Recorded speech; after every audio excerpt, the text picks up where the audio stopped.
Study 91 के official YouTube channel पर आप सभी विद्यार्थियों का मैं जीएस फैकल्टी जेपी सर हार्दिक स्वागत अभिनंदन वंदन करता हूं और शुरू करता हूं आज का ये सेशन जिसमें हम लोग पढ़ रहे हैं भारत का संविधान।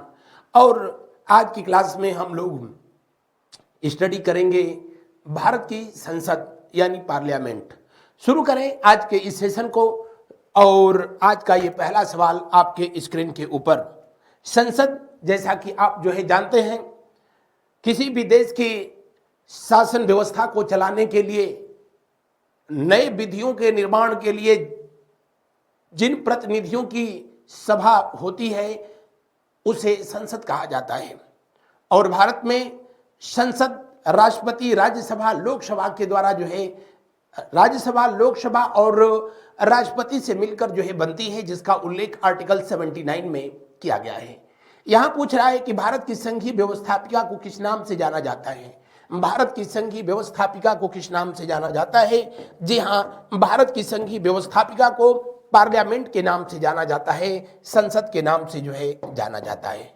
मैं पिछले क्लास में भी आपसे बताया था कि जो प्रशासनिक व्यवस्था है और उसको संचालित करने के लिए देश के किसी भी राज्य से मतलब यहाँ पर देश से है, उसके प्रमुख रूप से 3 अंग हैं। एक है जिसको कि हम लोग व्यवस्थापिका के नाम से जानते हैं, या इसी को विधायिका भी कहा जाता है। क्या कहा जाता है? विधायिका। जहां विधि का निर्माण होता है वही विधायिका है। इसे विधायिका के नाम से भी जाना जाता है, लेजिस्लेटिव कहा जाता है। और विधायिका 2 प्रकार की होती है, या तो एक राज्य स्तर पर काम करती है या तो केंद्र में काम करती है। केंद्र में जो काम करती है उसी को संसद के नाम से जाना जाता है। किस नाम से? इसे संसद के नाम से जाना जाता है। और राज्य में जो काम करती है उसको विधानमंडल के नाम से जानते हैं। किस नाम से? विधानमंडल के नाम से जानते हैं। और जो हम लोगों की संसद है, मैंने बताया कि लोकसभा राज्यसभा और राष्ट्रपति से मिलकर के बनती है, जिसका उल्लेख आर्टिकल किस में किया गया है? 79 में किया गया है। जबकि जो विधानमंडल है ये किससे मिलकर के बनता है? तो आप कहेंगे विधानसभा, विधान परिषद और राज्यपाल से मिलकर के बनता है, जो कि राज्य स्तर पर कानून बनाने का कार्य करता है या संविधान में दिए गए प्रावधानों में परिवर्तन करने का काम करता है। जबकि केंद्र स्तर पर यह काम कौन करती है? तो हमारी पार्लियामेंट करती है।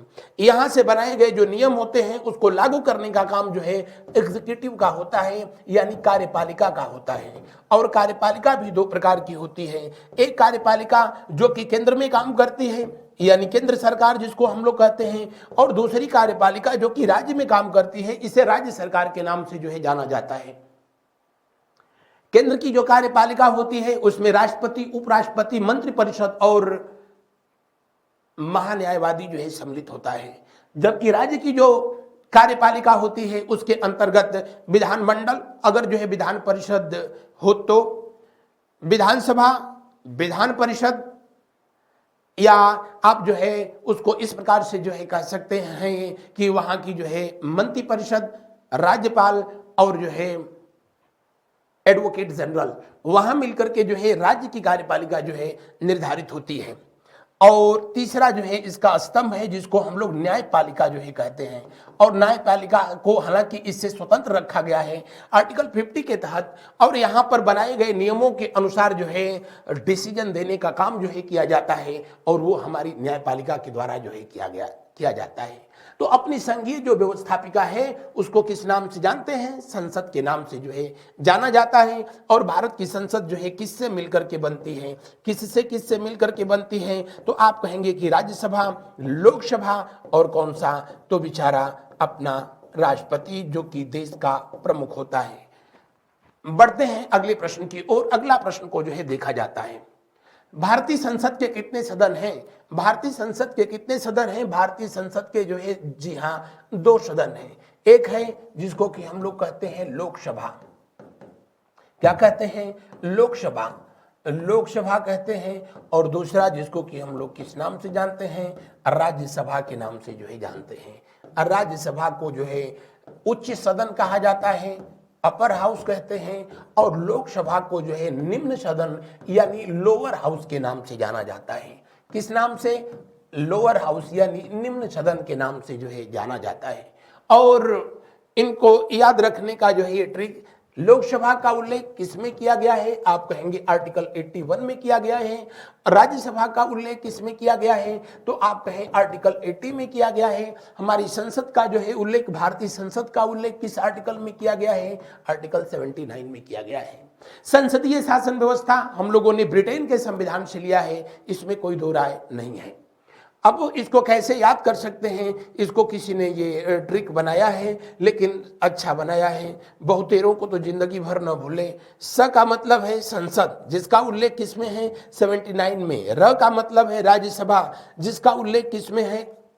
80 में। और ला का मतलब है क्या? लोकसभा, जिसका उल्लेख किसमें किया गया है? 81 में। तो सरला शब्द जो है याद रहे तो इसको याद करना बड़ा सरल हो जाएगा। तो दिए हुए प्रश्न में कौन सा विकल्प जो है सही होगा?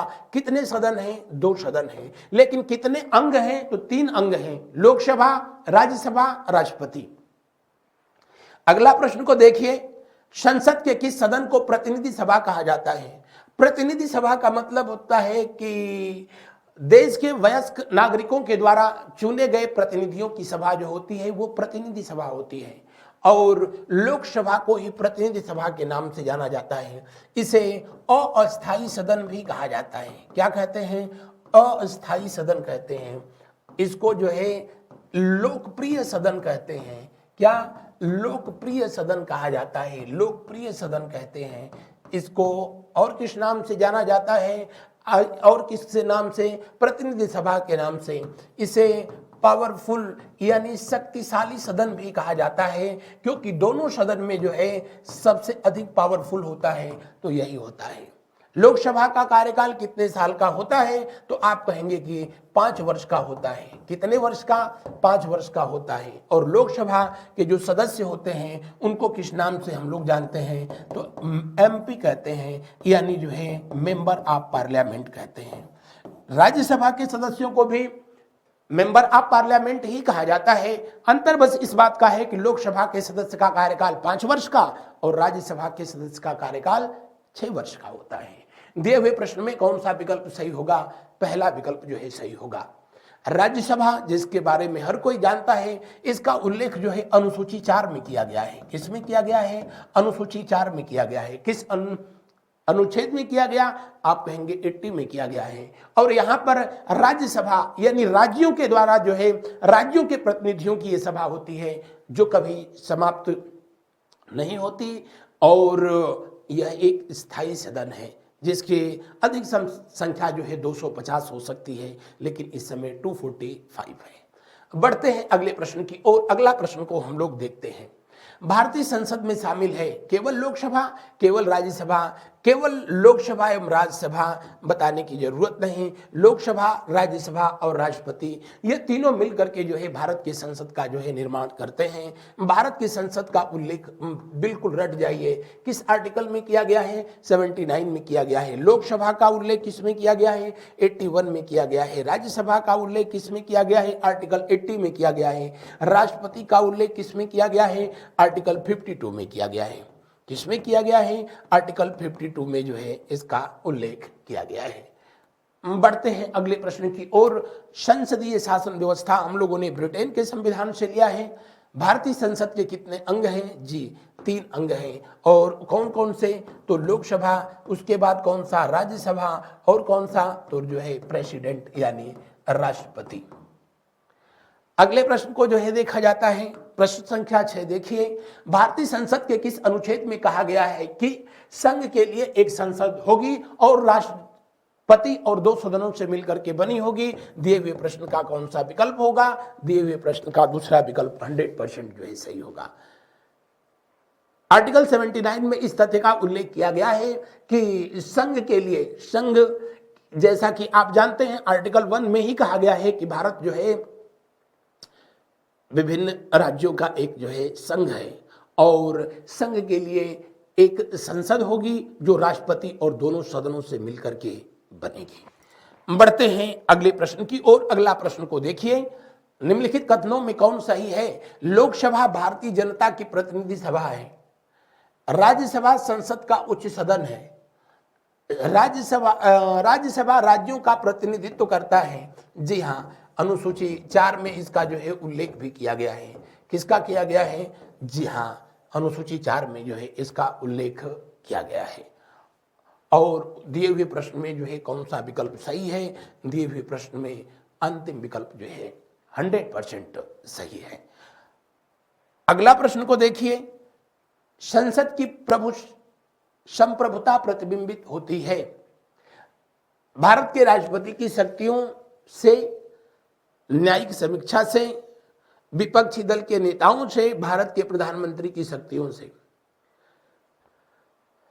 हमारे देश के संविधान की प्रस्तावना में ही जो है लिखा गया है कि भारत एक संप्रभु देश है, एक सोवरीन कंट्री है, जो अपने आंतरिक और बाह्य मामलों में किसी बाहरी शक्ति का हस्तक्षेप कदापि स्वीकार नहीं करती है। यानी अपने बाहरी और आंतरिक मामलों को स्वयं के द्वारा जो है हल करने में सक्षम है।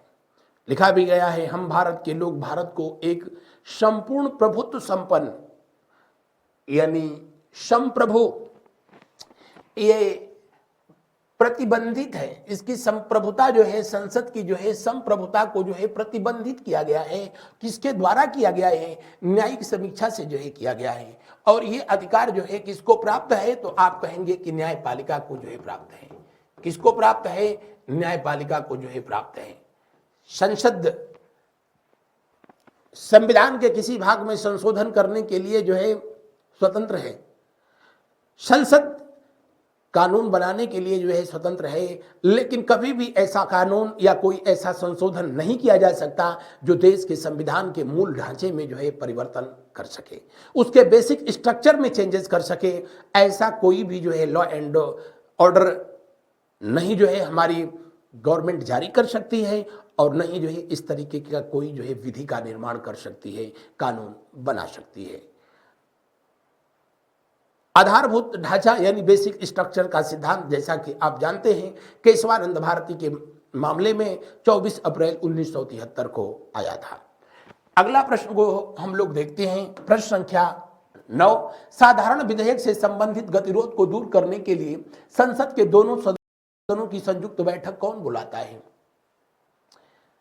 जैसे हम लोगों का घर चलता है, वैसे ही जो है हमारे देश की जो है संसदीय शासन व्यवस्था चलती है।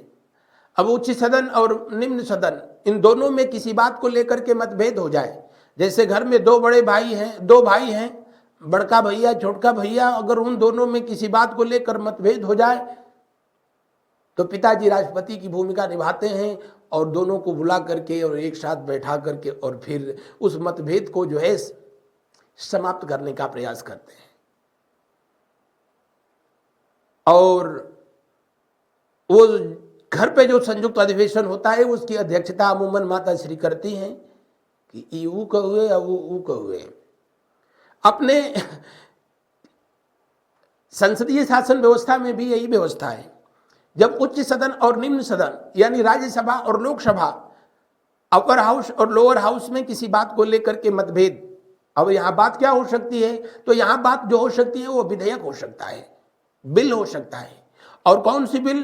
तो धन विधेयक और संविधान संशोधन विधेयक को छोड़ करके किसी भी विधेयक पर अगर दोनों सदनों को मतभेद है तो इस गतिरोध को समाप्त करने के लिए हमारे राष्ट्रपति महोदय आर्टिकल 108 का इस्तेमाल करके और यानी ज्वाइंट पार्लियामेंट यानी संयुक्त अधिवेशन को बुलाते हैं, आहूत करते हैं, और लोकसभा का अध्यक्ष इसकी अध्यक्षता करता है। यह व्यवस्था हम लोगों ने ऑस्ट्रेलिया के संविधान से लिया है।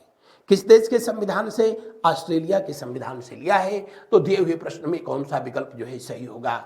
दिए हुए प्रश्न में कौन सा विकल्प सही होगा? पहला विकल्प जो है सही होगा।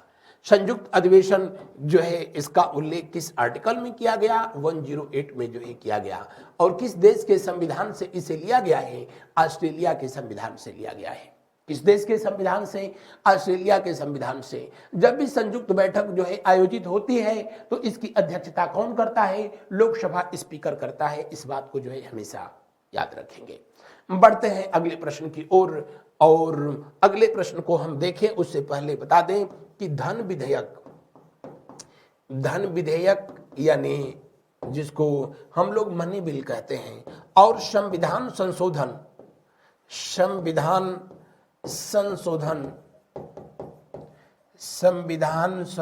विधेयक, संविधान संशोधन विधेयक और धन विधेयक, इन दो मामलों में किसी प्रकार का कोई संयुक्त अधिवेशन का प्रावधान नहीं है। तो जब भी संयुक्त अधिवेशन बुलाया जाएगा तो साधारण विधेयक के संदर्भ में, साधारण विधेयक वह विधेयक जिसे संविधान के किसी भी सदन में प्रस्तुत किया जा सकता है। बढ़ते हैं अगले प्रश्न की ओर। यदि किसी सामान्य विधेयक पर राज्यसभा और लोकसभा के बीच गतिरोध आता है तो उसका समाधान कौन करेगा? उसका समाधान संसद का संयुक्त पत्र नहीं सत्र होना चाहिए था। क्या होना चाहिए था? संयुक्त सत्र में उसका समाधान किया जाता है। और मैंने अभी बताया कि भारत में हमेशा हमारे संविधान की व्यवस्था के अनुसार संयुक्त अधिवेशन राष्ट्रपति आर्टिकल 108 के तहत बुलाता है और उसकी अध्यक्षता करता है कौन? अपना लोकसभा अध्यक्ष यानी लोकसभा स्पीकर। और भारत में अब तक 3 बार संयुक्त अधिवेशन बुलाया गया। पहली बार 1961 में, दूसरी बार 1978 में, तीसरी बार बुलाया गया था वर्ष 2002 में। कब? 2002 में। पोटा कानून को लेकर के बुलाया गया था जब अटल बिहारी वाजपेयी जी की सरकार थी। 1978 में इंदिरा गांधी जी की सरकार थी और बैंकिंग सर्विस कमीशन पर बुलाया गया था, बैंकिंग सर्विस कमीशन के संदर्भ में। और तीसरा और पहली बार बुलाया गया था 1961 में दहेज निरोध कानून के संदर्भ में बुलाया गया था। दहेज निरोधक कानून के संदर्भ में बुलाया गया। तब पहली बार पंडित नेहरू जी की सरकार थी, पंडित नेहरू जी थी। दूसरे बार उनकी पुत्री इंदिरा गांधी जी थी, इंदिरा गांधी की सरकार। और तीसरी बार अटल बिहारी वाजपेयी की सरकार। तो आजाद भारत में अब तक कितनी बार संयुक्त अधिवेशन आहूत किए गए? 3 बार बुलाए गए हैं। किस किस मामले में बुलाए गए हैं मैंने उसका यहाँ पर जिक्र भी किया है। अगला प्रश्न को देखा जाए, स्वतंत्र भारत में संसदीय इतिहास में अभी तक कितनी बार, लीजिए आ गया, संयुक्त अधिवेशन बुलाया गया है? 3 बार बुलाया गया है। कब कब? 1961 में, 1961 में, 1978 में और 2002 में। अभी पीछे मैंने बताया भी था कि दहेज निरोधक अधिनियम के संदर्भ में 1961 में, पंडित जवाहरलाल नेहरू की सरकार में, 1978 में इंदिरा गांधी की गवर्नमेंट में बैंकिंग सर्विस कमीशन के संदर्भ में, और तीसरी बार पोटा कानून के संदर्भ में। अगला प्रश्न देखिए, भारत की संसद के दोनों सदनों की संयुक्त बैठक किस लिए आयोजित की जाती है? अरे यार, उस विधेयक पर विचार करने तथा उसे पारित करने के लिए जिस पर दोनों सदनों में मतभेद है। दोनों में मतभेद नहीं, दोनों सदनों में मतभेद है।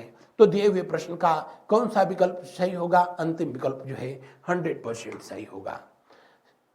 संसद के संयुक्त अधिवेशन में विधेयक पारित होता है दोनों सदनों के कुल सदस्यों के सामान्य बहुमत के द्वारा, दोनों सदनों के कुल सदस्यों के 2/3 बहुमत यानी विशेष बहुमत, दोनों सदनों की कुल उपस्थिति तथा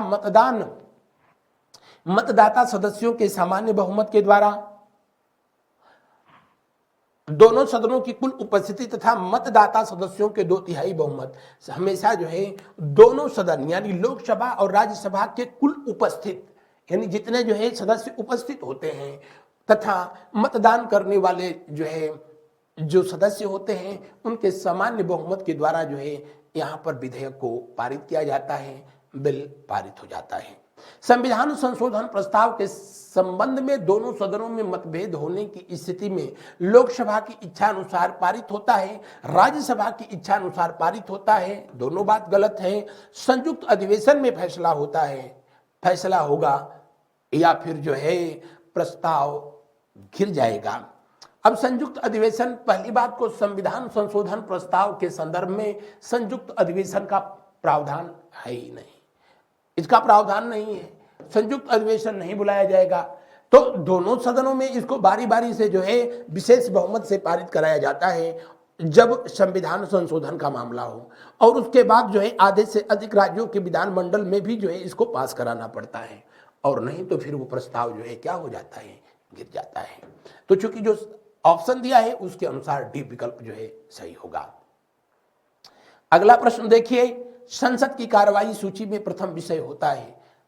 आप सबको पता है कि हमारा संसद में जो है 3 सत्र होते हैं। एक होता है बजट सत्र, अब तो ये 1 फरवरी को ही जो है शुरू हो रहा है। उसके बाद होता है कौन सा, मानसून सत्र होता है। और तीसरा कौन सा होता है, तीसरा शीत सत्र होता है। कौन सा, शीत सत्र होता है। और अगर जो है पूछे कि वर्ष में सर्वप्रथम जो है संसद का कौन सा सत्र आरंभ होता है, तब तो जो है आप कहेंगे कि बजट सत्र, जो कि 1 फरवरी को जो है शुरू हो रहा है।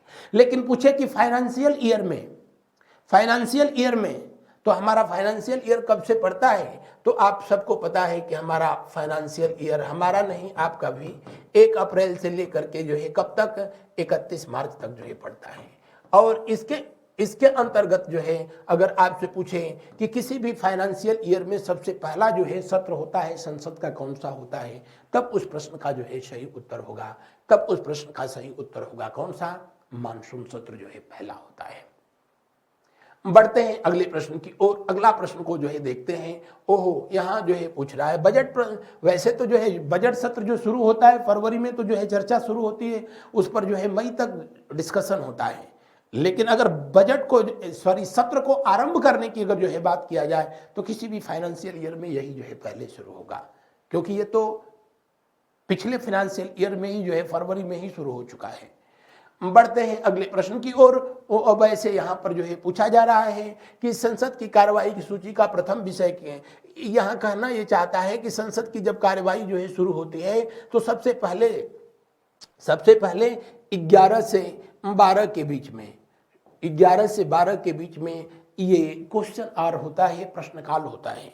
और जो प्रश्नकाल होता है, आपको जानकारी के लिए बता दें, आगे इनको पढ़ाया भी जाएगा। इसमें जो प्रश्न पूछे जाते हैं, 3 प्रकार के जो है प्रश्न पूछे जाते हैं। कौन कौन से प्रश्न पूछे जाते हैं, तो पहला प्रश्न जो पूछा जाता है जिसको हम लोग तारांकित प्रश्न जो है कहते हैं। कौन सा, तारांकित प्रश्न कहते हैं। तारांकित प्रश्न जो है कहते हैं। और तारांकित प्रश्न वो प्रश्न होते हैं जब कोई भी व्यक्ति, जब गवर्नमेंट से, कोई भी व्यक्ति का मतलब जो है संसद सदस्य जब गवर्नमेंट से प्रश्न पूछता है तो उसके ऊपर जो है एक स्टार बना दिया जाता है। इसको स्टार्ड क्वेश्चन कहा जाता है और ये लोकसभा स्पीकर को जो है पहले ही दे दिया जाता है। तारांकित प्रश्न जो होता है, तारांकित प्रश्न होता है हमेशा इसका जो है लिखित उत्तर जो है दिया जाता है, लिखित उत्तर जो है दिया जाता है। दूसरा प्रकार का जो प्रश्न होता है जिसको हम लोग कहते हैं अतारांकित, नॉन स्टार, अतारांकित प्रश्न। और ये वो प्रश्न होता है जिसका जो है मौखिक जो है जवाब दिया जाता है, मौखिक जो है प्रश्न किया जाता है। और अतारांकित प्रश्न पर हमेशा पूरक प्रश्न जो है पूछे जा सकते हैं। पूरक प्रश्न का मतलब कि अगर किसी मंत्री से कोई क्वेश्चन जो है अगर पूछा जा रहा है तो वो मंत्री जो उत्तर दे रहा है उसके उत्तर के संदर्भ में भी जो है प्रश्न किए जा सकते हैं। और जो तारांकित प्रश्न होता है, तारांकित प्रश्न में जो लिखित उत्तर जो है दिया जाता है और वहां पर पूरक प्रश्न पूछने का जो है कोई राइट नहीं होता है। तीसरा प्रश्न जो है अल्प सूचना का जो है प्रश्न होता है। बहरहाल इसे जो है पहला सत्र जो होता है इसे हम लोग प्रश्नकाल कहते हैं। उसके बाद जो शून्यकाल होता है जो 12 बजे से लेकर के और कितने बजे तक का होता है, 1 बजे तक का होता है। कितने बजे तक का, 1 बजे तक का होता है। और ये भी क्वेश्चन आंसर जो है सेशन होता है जिसमें जो है 20 क्वेश्चन, 20 क्वेश्चन जो है पूछे जा सकते हैं अधिकतम। शून्यकाल भारतीय संसदीय शासन व्यवस्था की देन है। ध्यानाकर्षण प्रस्ताव भी भारतीय संसदीय व्यवस्था का ही जो है देन है। जब संसद का सत्र चल रहा हो और जो है लोकहित का कोई ऐसा जो है मामला हो जिस पर तत्काल जो है गवर्नमेंट के का या संबंधित मंत्री का जो है ध्यान आकर्षित जो है उस पर होना चाहिए, तो इस संदर्भ में ध्यानाकर्षण प्रस्ताव को लाया जाता है। बढ़ते हैं अगले प्रश्न की ओर। अगला प्रश्न को जो है देखें। नेक्स्ट क्वेश्चन, कौन सी प्रथा संसदीय प्रणाली को भारत की देन है। भारतीय संसदीय प्रणाली वैसे तो ब्रिटेन के संविधान से लिया गया है, लेकिन कुछ उसमें आविष्कार हम लोगों ने भी किया है। जैसे ध्यानाकर्षण प्रस्ताव के बारे में अभी मैंने चर्चा किया, जो 1954 में भारत से जो है शुरू किया गया था। अब दुनिया के दूसरे देशों में भी जो है इसको, जहां संसदीय शासन व्यवस्था है, यहां इस्तेमाल किया जा रहा है। ध्यानाकर्षण प्रस्ताव मैंने बताया कि किसी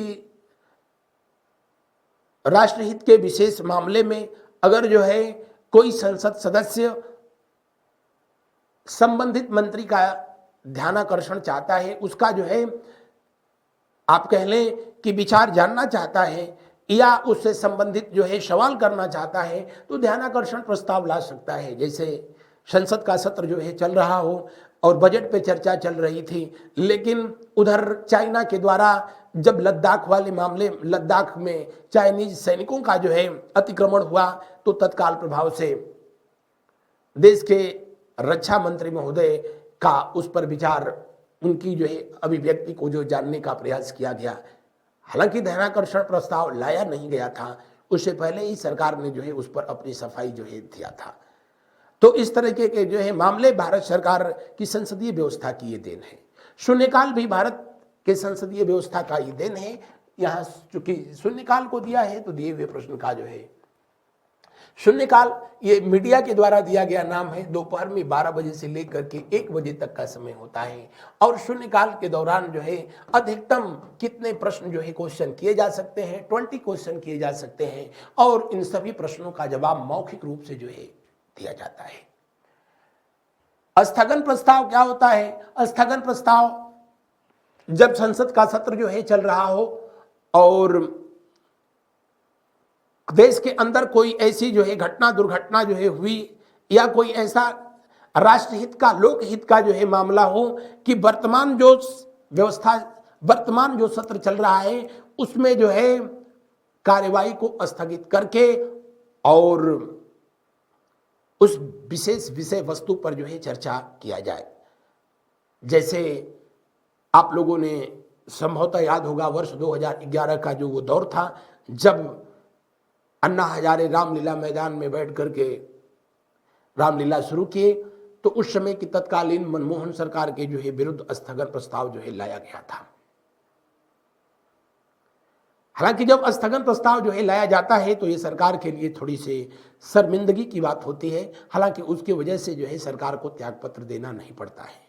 लेकिन कटौती प्रस्ताव जो होता है, अगर ये कटौती प्रस्ताव पास हो जाता है, कट मोशन जिसको हम लोग कहते हैं, अगर पास कर दिया गया, तो उस कंडीशन में गवर्नमेंट को जो है त्यागपत्र देना पड़ता है। लेकिन जब संसद में, लोकसभा में, जाहिर सी बात है जिसके पास बहुमत होगा उसी की गवर्नमेंट होगी, और जब उसी की गवर्नमेंट होगी तो ये प्रस्ताव पास कैसे हो सकते हैं? नहीं हो सकते। बड़ी विशेष परिस्थितियों में ऐसी सिचुएशन जो है बनती है।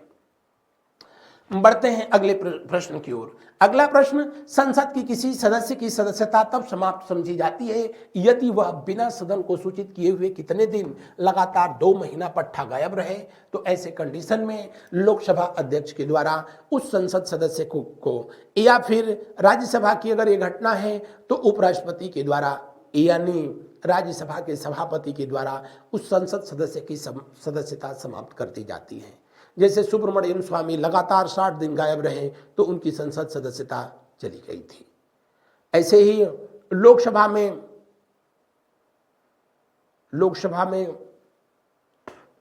1987 में भारत के इतिहास में सिर्फ एक बार ऐसा हुआ है, जब पंजाब से उस सांसद का मैं नाम भूल रहा हूं, कोई गिल करके थे, वो भी लगातार 60 दिन गायब रहे तो उनकी भी ये सदस्यता समाप्त कर दिया गया था।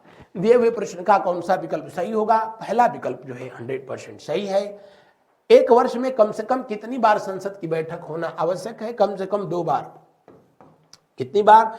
2 बार। लेकिन हम लोगों के यहाँ जो है कुल कितनी बैठकें आयोजित की जाती हैं? 3 जो है सत्र आयोजित किए जाते हैं, संसदीय ये बजट सत्र, मानसून सत्र और शीत सत्र।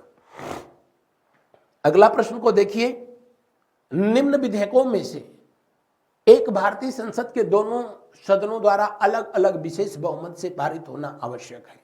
विधेयक का मतलब होता है बिल, दरअसल हम लोगों के यहाँ कानून बनाने का जो प्रथा है वो कुछ इस प्रकार से है।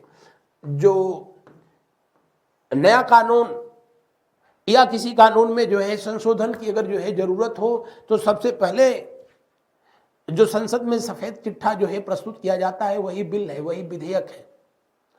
और बिल हमेशा या तो जो है लोकसभा में प्रस्तुत की जाएगी और नहीं तो जो है कहां पर लोकसभा में प्रस्तुत की जाएगी और नहीं तो फिर राज्यसभा में प्रस्तुत किया जाएगा। हालांकि धन विधेयक जो है मनी बिल को हमेशा लोकसभा में ही प्रस्तुत किया जाता है। यहां संविधान संशोधन की बात कर रहा है तो ये जो है किसी भी सदन में प्रस्तुत किया जा सकता है और लोकसभा और राज्यसभा में दोनों जगह से जो है पास कर दिया गया तो उसके बाद इस पर जो है अपने राष्ट्रपति महामहिम का जो है हस्ताक्षर होता है और राष्ट्रपति का जैसे ही हस्ताक्षर हुआ वैसे ही ये बिल जो है यानी जो विधेयक होता है वो विधेयक जो है विधि बन जाता है, यानी अब जो है ये कानून बन जाता है। क्या बन जाता है? कानून बन जाता है। अब यहां कह रहा है कि संसद के दोनों सदनों द्वारा अलग अलग विशेष बहुमत से पारित होना जो है आवश्यक है। विशेष बहुमत यानी 2/3 बहुमत से, और हमेशा ये जो है किसके संदर्भ में ऐसा भोगता है तो विशेष बहुमत दोनों सदनों में देखी जाती है संविधान संशोधन विधेयक। इसके अलावा राज्यों से भी जो है आधे से अधिक राज्यों की विधानसभाओं से भी इसे पास कराना आवश्यक होता है। संविधान संशोधन विधेयक या तो लोकसभा में या राज्यसभा में कहीं भी प्रस्तुत किया जा सकता है। यहां राष्ट्रपति का परमिशन लेना आवश्यक नहीं होता है। अगर लोकसभा राज्यसभा में उस विधेयक को लेकर के मतभेद पैदा हुआ तो यहां पर संयुक्त अधिवेशन का कोई प्रावधान नहीं है। लेकिन यदि धन विधेयक ऊपर बात कर रहा है, मनी बिल, इसे हमेशा लोकसभा में ही प्रस्तुत किया जाता है। किसमें? लोकसभा में प्रस्तुत किया जाता है। धन विधेयक से क्या है जिसका उल्लेख जो है कहां किया गया है? आर्टिकल 109 में जो है किया गया है। इसका उल्लेख जो है आर्टिकल 117 में जो है किया गया है। धन विधेयक हमेशा लोकसभा में प्रस्तुत किया जाता है और राज्यसभा इसको अधिकतम 14 दिन अपने पास जो है रोक सकती है। अगर विद इन 14 डेज के अंदर अगर राज्यसभा ने उस मनी बिल को, धन विधेयक को पास नहीं किया तो उसे ऑलरेडी पास मान लिया जाता है। राज्यसभा को धन विधेयक के मामले में असहाय बना दिया गया है, यानी राज्यसभा उसमें किसी तरीके का कोई संशोधन नहीं कर सकती है। बढ़ते हैं अगले प्रश्न की ओर। अगला प्रश्न को देखें, सांसदों के वेतन का निर्णय कौन करता है? सांसदों का वेतन का निर्णय जो है कौन करता है? संसद करेगी। और कौन करेगा?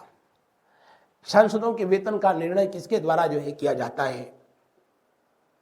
हमारे पार्लियामेंट के द्वारा जो है किया जाता है।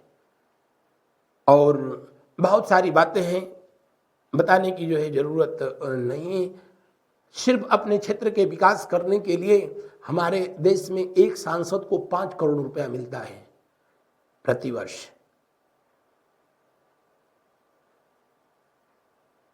जब पहली गवर्नमेंट जो है बनाई गई थी तब सिर्फ 10,000 रुपये मिलते थे। अब 5 करोड़ तक मामला जो है पहुंच गया है। लेकिन किसी संसदीय क्षेत्र में कितना विकास होता है बताने की कोई जरूरत नहीं। उसके बाद भी अभी हमारे संसद सदस्यों को वेतन, उसके बाद जो है पेंशन का भी प्रावधान है। और जितनी बार सांसद रहेगा उतनी बार का उसको जो है पेंशन का प्रावधान किया गया है। अगर विधायक था तो विधायक का पेंशन अलग, सांसद का पेंशन अलग। अब अपने देश के संविधान निर्माताओं के विचार को क्या कहा जाए। अगला प्रश्न को देखिए, संसद के कुल सदस्यों का कितना भाग वैधानिक चैम्बर की मीटिंग बुलाने के लिए यानी गणपूर्ति के लिए कह रहा है कि आवश्यक जो कोरम होता है, गणपूर्ति होती है, कम से कम कितना होना चाहिए? 1/10 होना चाहिए। और हमारी पार्लियामेंट में, हमारी लोकसभा में हमारी लोकसभा में अगर जो है बात किया जाए तो लोकसभा में आप सबको पता है कि कुल जो है कितने 545। हालांकि जो है अब एंग्लो इंडियन का प्रावधान जो है इसमें खत्म कर दिया गया, तो अब ये जो है 543 ही रह गया, और 543 ही रह गया तो जो है अब अधिकतम जो है कितना, तो आप कहेंगे कि कितने सांसद? जी हाँ, कम से कम जो है 55 सांसद रहने चाहिए ताकि लोकसभा की कार्रवाई को सुचारू रूप से संचालित किया जा सके। अगर इससे कम जो है उपस्थिति रहेगी तो लोकसभा अध्यक्ष संसद सत्र को जो है अस्थायी रूप से निलंबित कर सकता है। सेम कहानी राज्यसभा में भी जो है होती है। कम से कम गणपूर्ति के लिए कुल सदस्य संख्या के 1/10 सदस्यों का उपस्थिति अति अनिवार्य होता है। अगला प्रश्न को देखिए, संसदीय प्रणाली वाली सरकार को अन्य किस नाम से जानते हैं? संघीय सरकार के नाम से जानते हैं। किस नाम से जानते हैं? संघीय सरकार के नाम से जानते हैं। इसे कैबिनेट सरकार के नाम से जानते हैं, कैबिनेट सरकार के नाम से जानते हैं, या इसे वेस्टमिनिस्टर सरकार के नाम से जानते हैं। किस नाम से? वेस्टमिनिस्टर सरकार के नाम से जो है जानते हैं। और भारत में ये संसदीय ये व्यवस्था ब्रिटेन के संविधान से लिया गया है, जग जाहिर है। अगला, भारत की संसद को के बारे में निम्न में से क्या सही नहीं है? राष्ट्रपति लोकसभा और राज्यसभा से संसद बनती है, सही तो है। लोकसभा में मनोनीत सदस्य नहीं होते हैं, राज्यसभा को भंग नहीं किया जा सकता, ये भी बात सही है। राज्यसभा के कुछ सदस्य राष्ट्रपति के द्वारा निर्देशित होते हैं। कुछ सदस्य यानी कितने सदस्य? तो आप कहेंगे कि 12 सदस्य जो है राष्ट्रपति के द्वारा मनोनीत किए जाते हैं। कहां पर? राज्यसभा में। और यह प्रावधान किस देश के संविधान से लिया गया है? आप कहेंगे आयरलैंड से लिया गया है। किस देश से? आयरलैंड से लिया गया है। और आयरलैंड के संविधान में यह प्रावधान स्पेन के संविधान से लिया गया। वर्तमान समय में दुनिया के सिर्फ 2 देशों में ये जो है प्रावधान है, एक भारत और दूसरा आयरलैंड। आर्टिकल 80 के तहत, किसके तहत, किस अनुच्छेद के तहत राष्ट्रपति महोदय के द्वारा इन सदस्यों को मनोनीत किया जाता है? आप कहेंगे 80 के तहत जो है किया जाता है। और समाज सेवा, साहित्य, कला, विज्ञान के साथ साथ अब खेल को भी जो है जोड़ दिया गया है। लोकसभा में राष्ट्रपति के द्वारा 2 एंग्लो इंडियन को मनोनीत किया जाता था, लेकिन 104वां संविधान संशोधन कब? 2019 के तहत यह प्रावधान को समाप्त कर दिया गया है। तो दिए हुए प्रश्न में कौन सा विकल्प जो है सही होगा? दिए हुए प्रश्न में दूसरा विकल्प सही होगा। आगे देखते हैं। लोकसभा में एंग्लो इंडियन को जो है मनोनीत किया जाता था, विधानसभाओं में एक एंग्लो इंडियन जो है मनोनीत होता था, और 104वां संविधान संशोधन 2019 के तहत यह प्रावधान अब समाप्त कर दिया गया है, लोकसभा से भी और राज्यों की विधानसभाओं से भी। अगला प्रश्न, संविधान लागू होने के बाद सर्वप्रथम त्रिशंकु संसद का गठन कब हुआ? त्रिशंकु संसद का मतलब होता है जब किसी भी पार्टी को क्लियर मेजॉरिटी जो है न मिलती हो, तो ऐसी कंडीशन में जो है ये त्रिशंकु संसद जो है बनती है। और भारत में इसकी शुरुआत जो है 1989 से हो गई थी। कब से हो गई थी? 1989 से हुई थी। अब तक ऐसा जो है कुल 7 बार हो चुका है। अगला प्रश्न देखें, भारत की पार्लियामेंट संसद का उद्घाटन कब हुआ था? अगर जो पुरानी संसद की बात किया जाए, कौन? पुरानी संसद। अब तो संसद भी 2 हो गई ना। जो पुरानी संसद है उसका नाम क्या है, कोई बता सकता है क्या? तो कमेंट करके बताएं। पुरानी संसद का उद्घाटन 1921 में जो है किया गया था। तब भारत का जो है वायसराय लॉर्ड रीडिंग हुआ करता था। कौन? लॉर्ड रीडिंग हुआ करता था। उसी समय महात्मा गांधी का असहयोग आंदोलन अपने समाप्त पर था। पुरानी संसद का जो है ये शिलान्यास जो है किया गया था, यानी इसका निर्माण प्रक्रिया शुरू हुई थी और इसका उद्घाटन किया गया 28 जनवरी वर्ष 1927 को। जब भारत का वायसराय कौन था? तब जो है भारत का वायसराय लॉर्ड इरविन था। कौन था? लॉर्ड इरविन जो है हुआ करता था। ये पुरानी संसद की जो है बात हो रही है और जो ऑप्शन में दिया है वो उसी के अनुसार दिया है। अगर नई संसद की जो है बात करें, जो नई पार्लियामेंट बनाई गई है, तो नई पार्लियामेंट, नई संसद का जो है शिलान्यास जो किया गया था वो 10 दिसंबर 2020 को जो है किया गया था और इसका उद्घाटन किया गया है कब? 28 मई वर्ष 2023 को किया गया है। इसी दिन जो है नई संसद में पहला सत्र जो है आयोजित भी किया गया था, पहली बैठक आयोजित की गई थी।